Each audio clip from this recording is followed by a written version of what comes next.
Tomuhini Topui is the third Oregon commit to decommit within the last 6 weeks. But have no fear, Dan and company will be here when pen meets paper in December.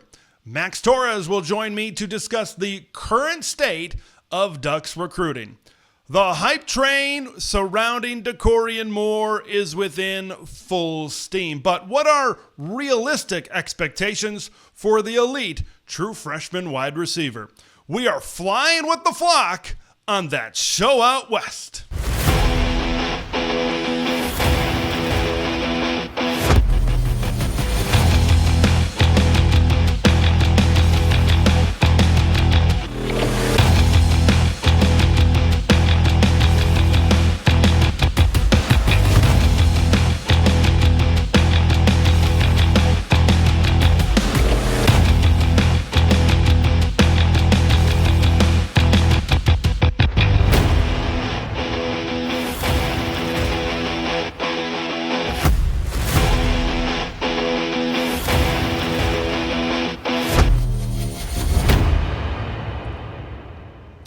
Welcome to That Show Out West for that team out west, an unbiased, neutral observer's view of Oregon Ducks football. I'm Ted LaRue. We are less than 1 month away until Ducks meet Ducks inside Autzen Stadium for the spring game. And once we really cross the bridge into April, past April Fool's Day, that's when we're really going to start to heat up, and that's when you're going to see the remainder of these Oregon spring practices. We're going to especially hear a lot more things coming out of spring practice. You know, spring blooms eternal, right? There's a lot of positivity in spring. Everybody's new quarterback is playing well. Everybody's new incoming linemen are going to be the biggest, baddest dudes, certainly up front. And you know there's probably going to be a lot of positivity coming out of Eugene, certainly as well. But maybe there hasn't been a ton of positivity on the Oregon recruiting trail. This is a very heavy Oregon recruiting show to start things off. You know the deal. Covered wagons, stagecoaches, let's get into it. The news of the past 7 days or so, even less than that, of course, was the decommitment of 4-star, elite, modern-day defensive lineman, Trinity League MVP Tomuhini Topui from the Oregon Ducks right now. Now, I want to say one thing to really kick this thing off, and we can't sugarcoat it. This decommitment sucks. It does. Like, there's a reason why USC was pushing as hard as they were for a guy like Tom. There's a reason why there are other schools more involved now in this recruitment for someone like Tom, because he is an elite player. When you combine his size with his speed and agility, playing at an elite school like Mater Dei, he's got the whole package that's going to interest high-level college football programs out there.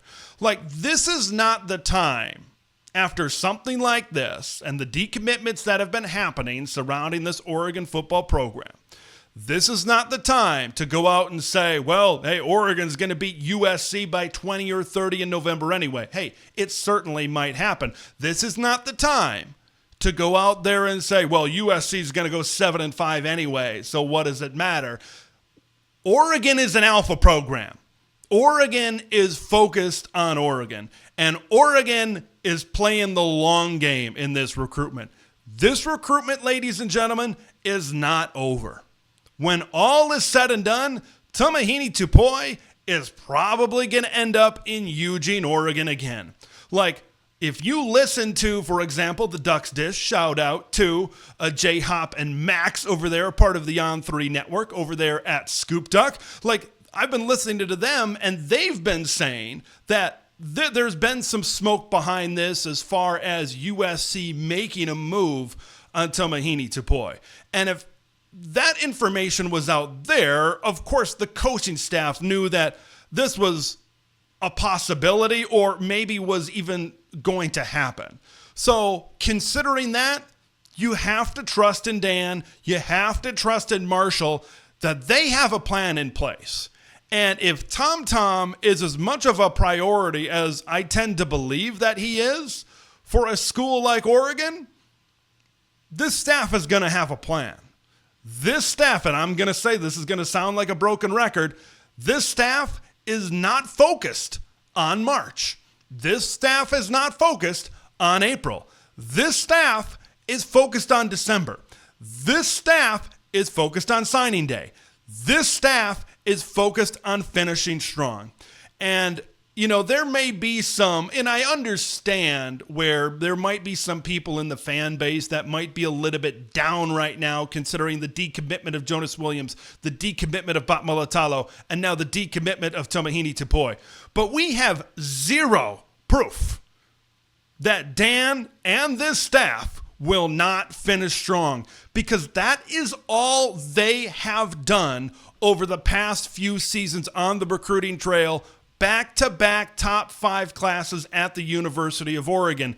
They have finished better than anybody on the recruiting trail. And there is still a lot out there for the Oregon Ducks, certainly right now. Like, this is a program that is still in play for Jackson Cantwell, Emmanuel Iheanacho, Brandon Harrington, Jared Curtis, or Ryder Lyons. A flip for Chris Henry Jr., Devon Benjamin, Jet Washington. All of those guys that I just mentioned are all top 50 players in the United States of America right now. And then when you look at the commitments right now at USC and at Oregon, the Trojans have 16 commits right now. The Ducks have 8. Oregon is a program that is notorious for not having very many commitments at this time of year. Oregon will really start to kick things into gear when they get more spring practices, thus they get more kids on campus, and then as we get into the summer, and definitely when we get into the fall with some of these on-campus visits when there's games at Autzen Stadium, and then finishing things off certainly in December on signing day as well. One last thing that I want to talk about as it pertains to maybe this discussion right now is the state of California.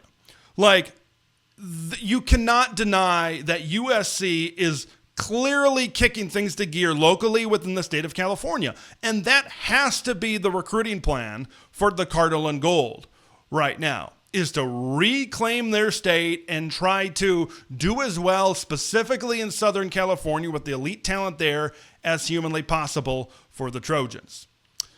But the thing about Oregon, that even if USC really continues this and they do indeed get guys to sign on the dotted line, like in the future, that is not all of a sudden this death blow to the Oregon Ducks and their ability to bring in elite talent. Like, the state of California is a very important and a very big part to the Oregon recruiting plan. But I don't think it's a big enough part of their recruiting plan as it is a bigger part to the USC recruiting plan right now. Like, look what happened when USC went out and looked for elite talent in the southeast part of America, those 2 5-star defensive tackles. They committed to USC, but they decommitted shortly thereafter. You look at the last 2 classes for the Oregon Ducks. First, the 24 cycle. Now, there were a decent amount of players from California in that class for Oregon, but the top 5 commitments in that cycle were outside of the state of California. This last class in 2025 that was just signed in December had their top 9 players were signed from outside of the state of California. Oregon is creating more pipelines than to just schools like Mater Dei or to a specific area locally like Southern California. Oregon and Dan Lanning has really his hands in it, has made a lot of connections in a lot of different areas across America. Look at what Rashad Samples is doing within his connections within the state of Texas right now. Of course, Dakorien Moore, Tredarian Ball in this class, and there's certainly more where that came from. Like, they're going out to Maryland and getting some really good defensive backs. Evie Obadegwu, and I think it was Brandon Finney in this last class, was from the state of Maryland as well. Like, they're going to the east, they're going to the middle of America, they're going to the south. Like, Oregon has proved to be a national recruiting program. And even if USC is winning more battles in the Southern California, like one Tomuhini Topui, Oregon is still going to be able to bring in top 5 talent because they have maybe a broader national recruiting footprint than maybe USC does. But both schools, assuming that this trend continues the way it's going, they're both going to be great recruiting programs. And at the end of the day, it's up to development. And regardless of maybe what some other people want to tell you, Oregon, under Dan Lanning, has done a pretty good job in terms of development. So those are my takes and those are my thoughts on the recent developments as it comes to Oregon recruiting. But now how about we talk to an expert about all of this that is on the Oregon recruiting trail in the Pacific Northwest and especially down in Southern California. He is Max Torres of ScoopDuck at On3. And Max, it is great to have you here to kind of break down all of the things that have been happening. It is Max Torres season, ladies and gentlemen, because there is a lot going on and there's going to be a lot going on here in the next few months as well. Of course, we're going to start off with Tomuhini Topui, the decommitment of the 4-star, modern-day defensive lineman, Trinity League MVP. We all know the accolades and the talent. Certainly that is Tom at the defensive tackle spot. But there had been a lot of smoke for a long time as it pertains to a potential USC flip. Now, of course, we know the USC flip hasn't officially happened yet, but that seems to be the way that this thing is certainly leaning right now. But I'm not going to talk about the decommitment a ton. It's unfortunate. It happened. It is what it is. I think the question that a lot of Duck fans want to know right now is, can Oregon work their way back into this thing? Tom committed to Oregon the day after or around that day after the Ohio State upset victory. Hey, maybe if they get him on campus, I don't know, against USC late in the season, maybe that could sway him back the other way. Where do you think Dan and this staff really sit with the recruitment of Tomuhini Topui and the possibility of maybe working their way back into it, as you guys say, chopping wood, to maybe get this thing going back in favor of the Ducks? I think Oregon with Tom, you're probably looking at maybe number 2 team, or we could even be looking at a 1A, 1B kind of situation here, Ted, because I know a lot of schools are in the mix with Tom from an offer standpoint. I want to say he got Ohio State, Alabama recently, and I believe he visited Miami just before he decommitted from Oregon. Obviously, it was on USC's campus as well. But I think really I see this one coming down to an Oregon SC battle if we're just saying this now in March and looking all the way down the line to December. So I would think that I'd be shocked if he didn't end back up on Oregon's campus at some point. Maybe that's in the summer for an official visit, or if USC kind of gets a really good stronghold on it and he doesn't take that trip in the summer, maybe we talk about another game visit in the fall for Topui. But I think Oregon is not going to let him go away easily. And I think with Dan Lanning knowing how much he prioritizes the defensive line, that Topui is going to be right there at the top of his priority list. And when we talk about that defensive line, Tony Tuioti was doing a really good job, had 4 commitments on the defensive line at one point, and now a couple of decommitments. We'll get maybe a little bit more to the defensive line talk here in just a minute, but you look to these last 5 or 6 weeks, you've got 3 decommitments from this Oregon football program, and Tom is a little bit different, I think, than maybe these other ones. You know, these other 2 had kind of a reasoning behind them. Jonas Williams, of course, was committed to Oregon. He flipped to USC, but we knew Oregon was certainly heavy in on the Jared Curtis recruitment, on the Ryder Lyons recruitment as well. And then you've got the situation with Bat Mulatalo where it sounds like maybe he wants to play offensive line at the next level. So that was a little odd, certainly, and they had their reasoning behind it. Tom, it just seems like USC was going really hard and heavy for him, certainly right now. But as it pertains to these decommitments, is this something that Oregon fans should be concerned about right now? Or is this the nature of, hey, maybe Lincoln Riley and USC are just trying to push really hard in March to get a really big of a head start. I know you guys talked about, hey, Lincoln Riley on the hot seat a little bit. Maybe he's trying to really get a significant start in this recruiting process. Is this Dan kind of just laying in the weeds and doing what Dan does? And he's stealthy when it comes to October, November, and December. I think it's a little bit of all of the above, Ted. I think that we can have a conversation, which some Oregon fans kind of struggle to have, I'll be honest, where we give USC and Lincoln Riley some credit for what's happening. Whether it is driven by money or not, it's happening. It definitely seems like they have their NIL back in order, and he's put together a heck of a staff out there in Los Angeles too. And Chad Bowden coming over from Notre Dame, I know has been huge to the success that they've had on the recruiting trail. But it's not like Oregon has done anything wrong. It's not like Dan Lanning and the Ducks suddenly forgot how to recruit. You talk about the strange circumstances with Bot Mulatalo opting to play a different position, hop onto the other side of the ball for his college career. And then you also have to keep in mind here, Ted, USC is going through spring practice right now. So they're able to have all these recruits that are on campus, seeing them in action, continue to be in the headlines and all the hype. Oregon doesn't resume spring practice until April, so it doesn't really make sense for them to bring in all these high-profile visitors when they don't have their product to kind of sell guys on and see these coaches in action, be around the facilities, and all those things. So I think that worry is, I don't know, it seems like it's a bit of a stretch. I think you can have some level of concern for where things are at, but at the end of the day, you're still looking at the number 3 class in the country for 2026. You have, I think it's 8 commitments right now, and you're still in a good spot with a lot of your priority targets. So I think that I'd say pump the brakes a little bit and just let Dan and the staff do their thing because they know what they're doing. And I think USC's commitment list is like somewhere around 13, 14, 15, something like that. So they got a lot of commitments. We'll see. Oregon certainly has a lot more room to grow, I think, in this class than USC certainly does right now. Let's talk about the aforementioned defensive line. Now, that's been cut in half as far as the commitments here over the last 2 weeks. You got 2 left. Tony Cumberland and Viliami Maloa. Now, the great thing for both of those guys is, hey, Viliami played high school football in Utah. Tony Cumberland played high school football in Arizona. The good news is they're playing high school football now in the backyard of Autzen Stadium there at Willamette up there. They seem very, very locked in. I'm going to safely assume that there's really not a whole lot of concern, even though I think we saw Viliami Maloa recently got a offer right now from North Carolina. So do you feel very solidified, certainly, with the defensive line with those 2 right now?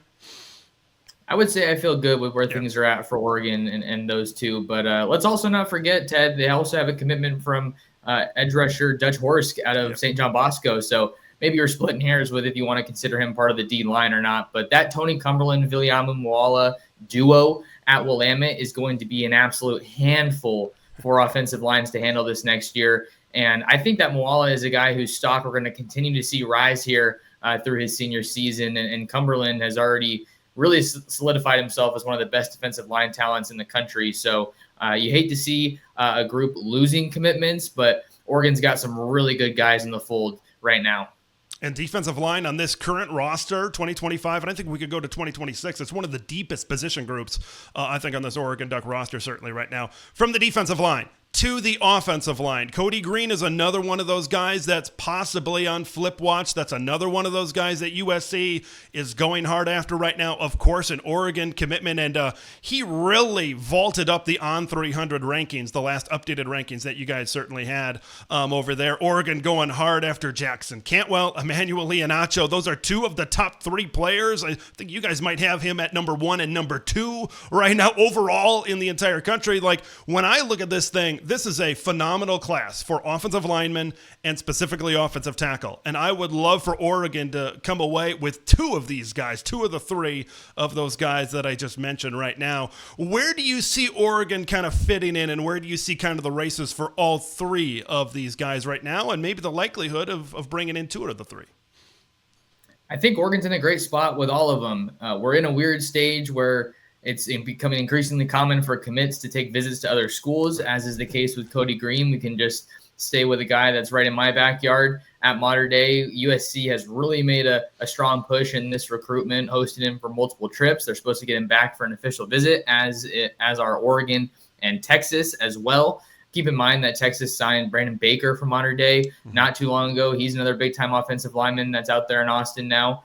But I think about the quote that I got from Green just about how it's going to be hard for any school to flip him to match the strength of the relationships that he's built at Oregon, which admittedly, Ted, is becoming harder and harder to put stock into in today's era of recruiting. But Cody's a very genuine guy, always really gracious with his time and is an awesome interview. But we also have to look at the actions. What are we seeing with our own eyes? And he keeps getting to USC, but we haven't seen him at Oregon in a little bit. But it does sound like he's going to be getting back out there for a spring practice at some point next month. So you have to think that that's a great indication for Oregon, an opportunity for them, I should say, to kind of solidify things. And as for those other two guys, 2 5-star plus prospects in Jackson Cantwell and Emmanuel Ahinacho, I like where Oregon's at with both of them right now. But if I had to choose one that I think is more likely to end up in Oregon's class, it would for sure be Jackson Cantwell. Obviously, you have the distance with Ahinacho. Right. Maryland also recruiting at a really high clip here, especially with in-state guys. Zion Ely out of St. Francis Academy is already committed to the Terps. And I know that he and Emmanuel have been kind of talking about maybe teaming up at the next level. So as far as those 3 guys go, I think it's more likely that you'll see some combination of Cody Green and Jackson Cantwell than Ahinacho. But we got a long way to go here, and offensive tackles come at a premium. Long way to go, and boy, you got to imagine there's going to be some dollars flying around. You talk about how important of a position that the offensive tackle position certainly is, but here, we'll see if they can bring it home. In your backyard in Southern California, Mater Dei, that is a big topic of discussion, especially with USC's resurgence. Oregon has had a lot of success going down there into Mater Dei here over these last couple of years with Dan Lanning, certainly as well. How important is it to grab players like a Caden Dixon-Wyatt? Sounds like he is certainly leaning maybe in that direction towards the Ducks right now. A wide receiver over there. Mark Bowman, a great tight end. They're involved in that recruitment. The Ducks are certainly as well. Keeping Cody Green that we just talked about. Maybe, just maybe, flipping Chris Henry Jr. over there. How important is it, considering USC's resurgence right now in the state of California, to doing well at Mater Dei during this 26th cycle? I think it's super important because that's become one of the most fruitful pipelines for Oregon and Dan Lanning on the recruiting trail. But it's also important to kind of remember here, Ted, that we got to see what these guys do once they get to Oregon. I think this goes for any school that is recruiting Mater Dei or any Trinity League school. What do those guys do once they get to that school? Do they get on the field? Are they carving out a significant role? Are they contributing at a consistent rate at a high level? Because I think that's where we really kind of get the true value out of any recruitment. So I think it's all good on social media and on signing day to sign these highly rated recruits out of a program like a Mater Dei. But I think we have to kind of keep things in perspective, what those guys actually do once they get to their school of choice. But Oregon's got some great ones. I saw a picture of Nasir Wyatt working out the other day, and he's looked like he put on some significant weight to hopefully try to compete for some snaps as a true freshman. Jordan Davison is another one. But yeah, especially with USC's resurgence, if a Mater Dei guy is willing to hear you out, then you're definitely going to take your shot at him if you're Oregon. Number 1 high school program in the country, according to On3 down there in Santa Ana, California. Let's talk quarterback, right? Before kind of all of this USC, Tomuhini Topui stuff really started to heat up. It was all about Jared Curtis. The commitment date was set, of course, for May 5th.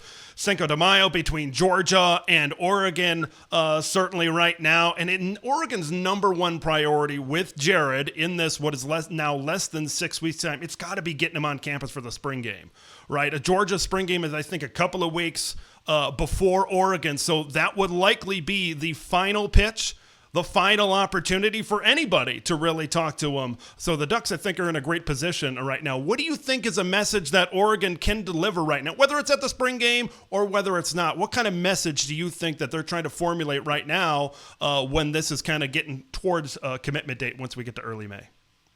I think it's 2 messages, really. And the first one is look at the results. I've heard it with a recruit like a Tomuhini Topui. The proof is in the pudding. Right. I don't think Oregon feels the need to negatively recruit other schools, like Dan Lanning has said in interviews. If it's something to the effect of, if you're not doing enough with your product or your team, then if you're talking about other schools, and that means that you're not doing enough with kind of where you're at, is what he was getting at, Ted. So I think that Oregon has the quarterback edge over Georgia just in the past couple of years. You look at what Bo Nix and Dylan Gabriel were able to do in Eugene. Sure, those guys were transfers. I understand people want to hammer the development drum, but either way, Bo Nix became a completely different quarterback when he got to Oregon. So I think that speaks to the success of Will Stein and then Kenny Dillingham, who's obviously at Arizona State now, but I think they have the edge there. So look at what they've done with the quarterback position, 2 Heisman Trophy finalists in as many seasons. And then also maybe just be, I don't know if I'd say a trendsetter, but kind of march to the beat of your own drum. It's kind of the easy or the obvious pick to go from Tennessee to Georgia and stay in the SEC, stay in the Southeast. But what if you do something different and go across the country and shock a lot of people and help Oregon compete for that first national championship? I think there's a level of appeal to that, even though a lot of fans always use it against Oregon. I think you can use it to kind of allure and draw in recruits as well. You know, we've kind of been talking about USC and decommitments and all that. We're going to end with some positivity here a little bit. I think Oregon fans, considering what has happened, we need to end on a little bit of positivity kind of going forward here throughout these big next recruiting months. Dakorien Moore recently shut down his recruitment, and about a week before that or so, Kendra Harrison shut down his recruitment. These are 2 top 60 overall players in the country right now. How does their recruitment ending affect the way that this maybe class ends up in 2026, and how big is that to be able to lock up a guy as talented in many different ways like Dakorien Moore? It's huge. Anytime you can have big-time recruits lock in their commitment, shut down their recruitments, I think you kind of have a collective sigh of relief as a staff, because you always want to recruit guys as if they're uncommitted, but I think that gives you some reassurances. And Dakorien Moore is a hell of a running back. I know he's someone I've seen kind of gripe about his ranking on social media quite a bit, but he racked up almost 2,000 all-purpose yards last season as a junior at Texas High, had more than 1,000 receiving yards, which I think is a huge asset for any offense.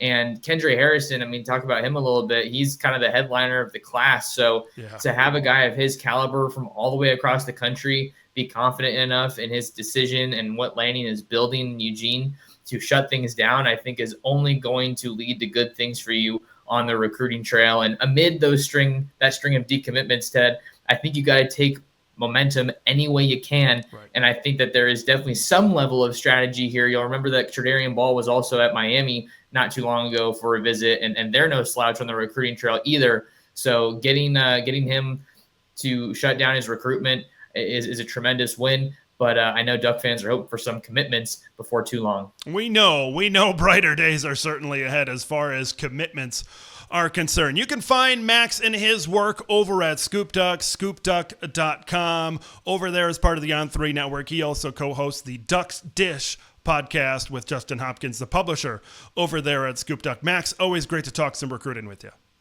Thanks for having me, Ted. In the brief history of TSOW, I have focused in on some of the big impact players that we can expect to really carry the Oregon Ducks to success in 2025. But today, I want to highlight some underrated guys that might be flying a little bit under the radar in terms of big-time impact players. All of these guys are going to see a fairly significant role, but when you listen to maybe the national media talk in bits and pieces of a team and they talk about Oregon, these guys aren't mentioned, right? When you're kind of getting your elevator pitch for the 2025 season, these guys normally aren't talked about a lot, but I think these guys certainly provide a lot of depth to their specific positions and are certainly going to play an impact in a lot of games this season. Let's start first on the defensive side of the football at the linebacker position, and I really like the position group, especially the starting group right off the bat. Tatum Tuioti and Devin Jackson. Let's start first with Tatum Tuioti. He might be one of my favorite players on this football team. I think when people talk about the defense, Like they talk about Mateo Uyunglele, right? He was led the Big Ten in sacks during the regular season last year, and I've raved about him. I think he can be one of college football's best pass rushers. You look to the linebacker position like Bryce Betcher and the huge jump that he made last year to really take over that room a season ago, and what he could be one of the best linebackers in the country next season. You look at Dylan Thieneman transferring in from Purdue at safety. Some people say he might be the best player on the football team. But when you look at the linebacker room and you look at the front 6 or 7 of this defense, Tatum Tuioti, I think, is going to play a tremendously important piece because of his versatility. Like, he can do so many things on this defense, and he provides so much flexibility for what Tosh Lupoi is certainly calling out there. Now, you look at his tenure so far for the Ducks, and I think this certainly stands out to see what maybe more of a jump that we could see from him in 2025. In 2023, after missing the season opener, he played in 13 straight games as a true freshman. I've said many times on this show before how difficult it is with all of the great talent that comes in at Oregon, how difficult that it can be to get on the field as a true freshman in Eugene, Oregon. 30 tackles, 4 TFLs, and 2 sacks back in 2023.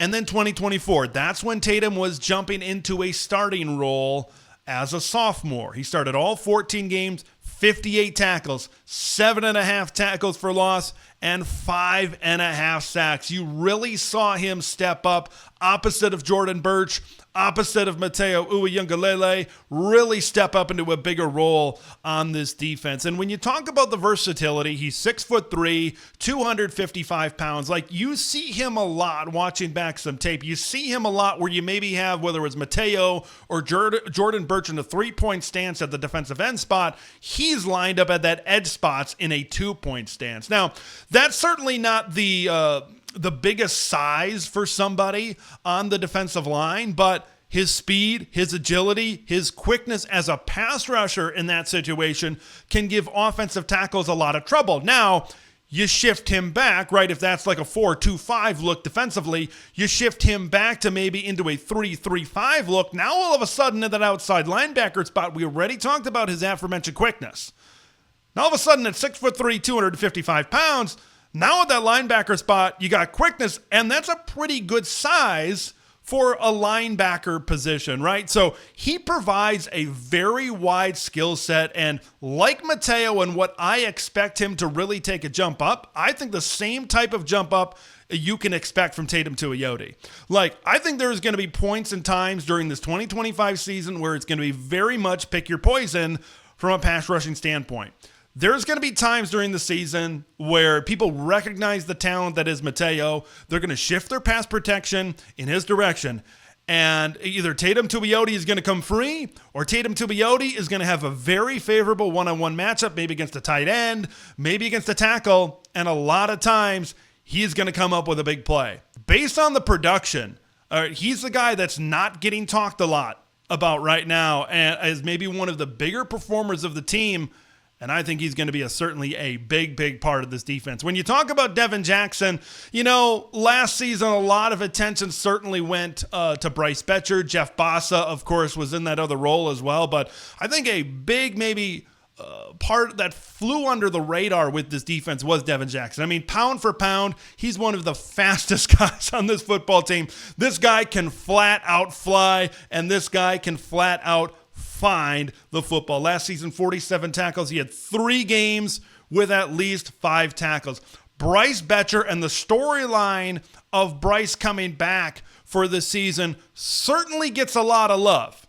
But I think when you start to look at this front 6, when you start to look at this front group of this Oregon defense, the combination of Bryce Betcher and Devin Jackson, and we can even throw in the aforementioned Tatum Tuioti into that group, make this a very strong and a very deep starting linebacker group. So both Tuioti and Devin Jackson, I think, are a little bit underrated when maybe people outside of the Oregon program are looking like the Ducks. But when you look at Mateo, Amari Washington, Bryce, Tatum, Devin, this was a really good group. And I think that this edge, defensive line, linebacker group, I think they're going to take even more steps up, certainly, this season.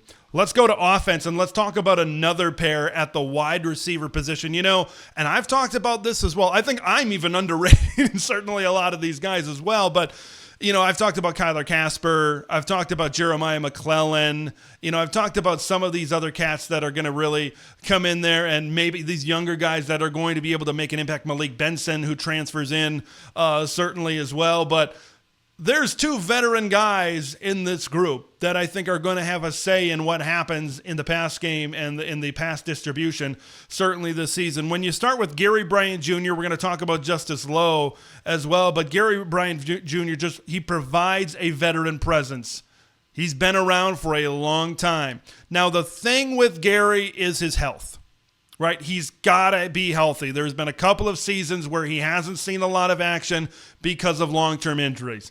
The 2024 season was certainly one of those seasons for Gary. But I love the veteran presence for many reasons. Like, you put him in the slot into a 3rd and 5.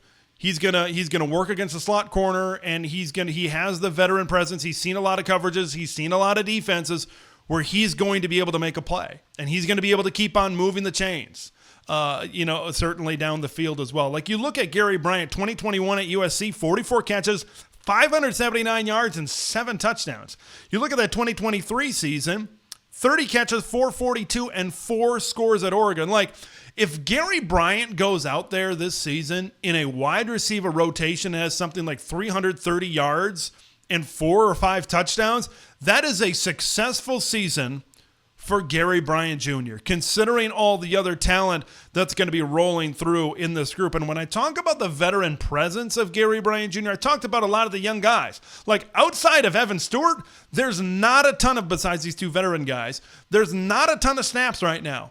And I think that Gary Bryant Jr. might be a little bit of a coach in the room as well for these younger guys. And I think that maybe adds into his value within this Oregon Ducks football program right now. Justice Lowe, he stepped up when Trayshawn Holden and Tez Johnson weren't available last season. He made 5 starts, 21 catches, 203 yards, and touchdowns. Just made key plays when Oregon really needed them to be made. And I kind of look at him the same way I do Gary Bryant, right? There's these flashy young kids that a lot of people are very excited about, but here he was, just a reliable option, stepped up and did a really good job when you had some high-impact performers that were out last season. The last one might be the most underrated of them all, and it's Noah Whittington. When you talk about the run game, out goes Jordan James, in come Mekhi Hughes. And I certainly understand why there's a lot of attention, and there should be a lot of attention on Mekhi Hughes. I provided a lot of that hype, certainly, on Mekhi Hughes. And then there's a lot of hype also surrounding Dink Riggs coming into this thing, and whether it's folks that were at the Combine or other interviews as well, like, there's a lot of smoke for Dejon Riggs to really step up into a bigger role this season. But here's just Noah Whittington. When he has been healthy, he has been the perfect 1B back. When we talk about the versatility like we did with Tatum Tuioti, on offense, it's Noah Whittington. He can pass block. He can be that guy to get you tough yards, that thunderous power back, certainly up the middle, and we've seen that as well. He can catch the ball out of the backfield. If you ask Noah Whittington to do it, he will do it. And he's got that veteran presence that has been around. Like, in 2021, this is pre-Dan Lanning we're talking about, 617 yards and 2 touchdowns. You go to 2022, 779 yards and 5 scores. Last season, 540 yards and 6 touchdowns. When Noah Whittington got healthy, somewhere around halfway through the season, that's when you really saw him get back to form.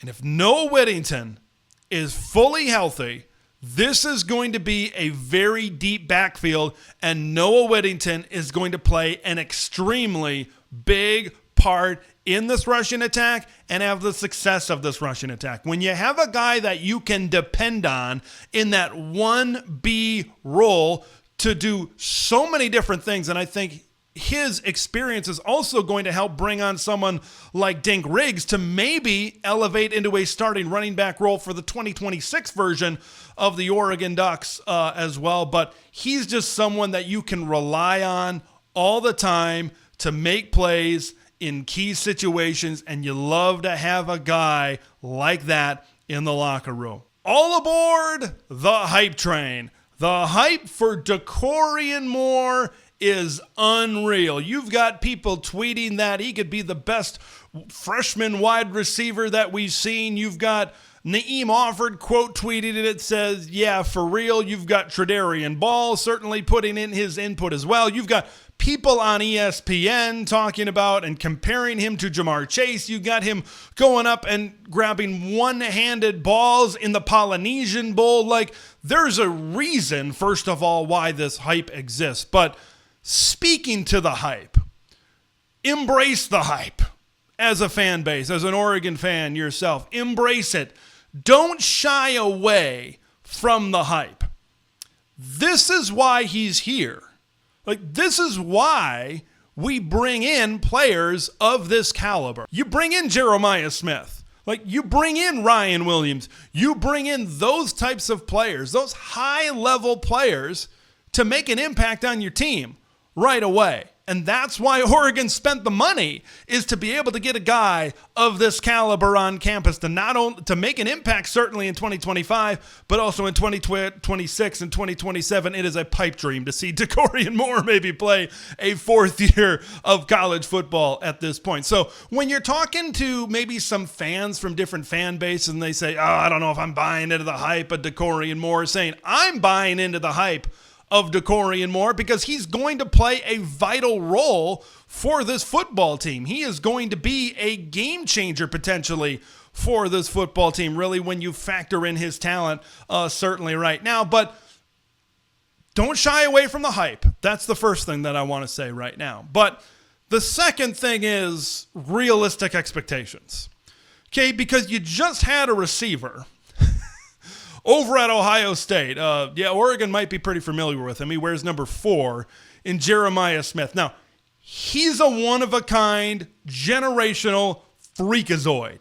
Over 1,300 yards and 15 touchdowns as a true freshman. Just an unbelievable freshman season. But when you factor in his entire body of work, like his size as an 18-year-old is just, it's inhuman. It's of alien life form, certainly. So he's one of a kind. But somewhere between Jeremiah Smith and Ryan Williams is where I tend to kind of believe Dakorien Moore certainly might sit. Like, when you look at Ryan Williams type of numbers, I think that's where Dakorien Moore, that's where my expectations, I should say, are for Dakorien Moore right now. Ryan Williams at Alabama had 48 catches, 865 yards, and 8 touchdowns. Now, remember, this is an offense that still has Evan Stewart. This is an offense that's going to have Kenyon Sadiq. This is an offense that is going to have a really good run game led by Mekhi Hughes. There is one football. There is one football out there. Now, Oregon has proven to do a lot in the past with just one football right now. I think a big reason why the hype is where it is with Dakorien Moore. Of course, Dakorien is an extremely talented player, and he's going to be a big part of this offense, no doubt about it. But I think the other guy with the last name Moore, I think that plays into a lot of hype, certainly. Like, Dakorien would have a tremendous amount of hype if, say, Dylan Gabriel were the quarterback. But I think when you compare it, when you pair it with the hype of Dante Moore for this season, you get like this ultra big, super hype sandwich that is this whole Moore to Moore connection. Like, when you look at Dante and the arm talent that he provides, and just his ability to sling the ball down the field and really extend things, and have a guy like Dakorien that has that track 4.4 speed that can stretch the field, I think that's where things really mesh together, and that's where you get that super hype that I think you're talking about right now. I think pairing those types of talents together And I think what excites people within the Oregon fan base so much, and I've said it before, is I think Dante provides the highest ceiling of an Oregon quarterback. I think Dakorien Moore provides the highest ceiling that we've ever seen from an Oregon wide receiver.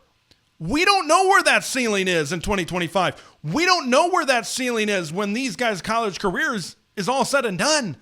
And I think that's extremely exciting. It's a little bit of an unknown for both of these guys named Moore and the offense as a whole in 2025. But it's certainly extremely exciting, I think, to see what both of these guys can do together as one in an offense that already has a lot of elite weapons in it. There's a world that we live in where 2025 could see just an unreal Oregon offense. If Kenyon Sadiq is one of the best tight ends in America, if Evan Stewart is a 1,000-yard wide receiver, if Dakorien Moore lives up to this hype that we're talking about, if Dante is that quarterback, especially with 1 year within the offense as the backup of seasoning, learning from Will Stein, learning from Dylan Gabriel, and then Mekhi Hughes running the football, all of this comes together. Dante and especially Dakorien are going to be a big reason why this offense maybe elevates to new heights. And that is a high bar considering what happened in 2023. Embrace that hype. Lean into that hype, because these are the type of higher level players that bringing them into Oregon is going to win the Oregon Ducks a national championship eventually. Excitement, excitement, excitement. It continues certainly here on TSOW. Another great edition of that show out west. We're really going to kick things into gear when Oregon kicks into gear with their spring practices as well. So until next time, I'm Ted LaBrue. This has been that show out west.